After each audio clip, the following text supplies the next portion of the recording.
Slick back. No, no, slick back. That's what I said. Slick back. No, nigga, I'm a pimp named Slick back. Pimp named Slick back. Pimp named, pimp named, pimp named Slick back. Nigga, are you deaf? I'm a pimp named Slick. Hai teman-teman, pada video kali ini saya akan menjelaskan strategi belajar mengajar dengan metode quantum learning. Baik, sebelumnya perkenalkan nama saya Winda Dasyana dengan 31221009 dari kelas Cipadi, Program Studi Pendidikan Bahasa dan Sastra Indonesia dari kampus IKI PGRI Pontianak. Di sini saya akan menjelaskan materi tentang quantum learning untuk memenuhi ujian tengah semester mata kuliah Strategi Belajar Mengajar, dosen pengampu Bapak Haryadi, Magister Pendidikan. Apa sih quantum learning itu? Jadi, quantum learning adalah pendekatan yang mengintegrasikan aspek kognitif, emosional, sosial, dan fisik dalam proses pembelajaran. Quantum learning juga sangat memperhatikan keaktifan siswa serta kreativitas yang dapat dicapai oleh siswa. Ada satu definisi menurut Trianto 2009. Jadi, quantum learning ialah kiat petunjuk, strategi, dan seluruh proses belajar yang dapat mempertajam pemahaman dan daya ingat serta membuat belajar sebagai suatu proses yang menyenangkan dan bermanfaat. Ada 5 karakteristik dari quantum learning. Yang pertama, interaktif. Quantum learning melibatkan partisipasi aktif dari siswa dalam proses pembelajaran. Yang kedua, kreatif, menggalakkan kreativitas siswa dengan pendekatan yang tidak konvensional. Yang ketiga, ada konektif, mendorong hubungan yang kuat antara konsep pembelajaran sehingga siswa dapat memahami keterkaitan antar ide. Yang keempat, ada holistik, memandang siswa sebagai individu yang utuh, memperhatikan aspek fisik, emosional, sosial, dan intelektual. Yang kelima, ada adaptif, jadi menyesuaikan diri dengan gaya belajar dan kebutuhan individual siswa. Ada beberapa tujuan dari quantum learning. Yang pertama, ada pembelajaran holistik, yaitu quantum learning bertujuan untuk menyatukan aspek kognitif, emosional, sosial, dan fisik dalam pembelajaran, menciptakan pengalaman belajar yang lebih menyeluruh. Yang kedua, penggunaan beragam.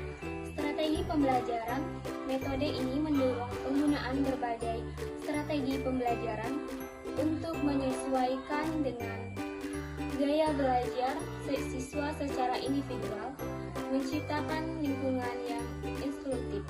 Yang ketiga, ada peningkatan kreativitas. Quantum learning berfokus pada memupuk kreativitas dan pemikiran kritis siswa, mendorong mereka untuk berpikir di luar batas dan mengembangkan solusi inovatif.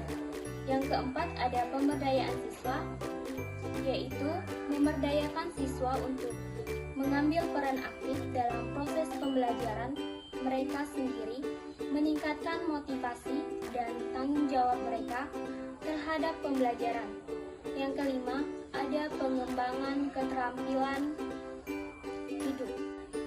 Quantum learning tidak hanya berfokus pada penugasan materi pelajaran, tetapi juga pada pengembangan keterampilan hidup seperti kolaborasi, komunikasi, dan pemecahan masalah. Ada beberapa kelebihan dari quantum learning. Yang pertama, meningkatkan motivasi belajar siswa. Yang kedua, membuat siswa lebih aktif dalam proses belajar mengajar. Yang ketiga, membantu siswa mengembangkan berbagai keterampilan. Dan yang keempat, meningkatkan prestasi belajar siswa. Ada beberapa kelemahan dari quantum learning.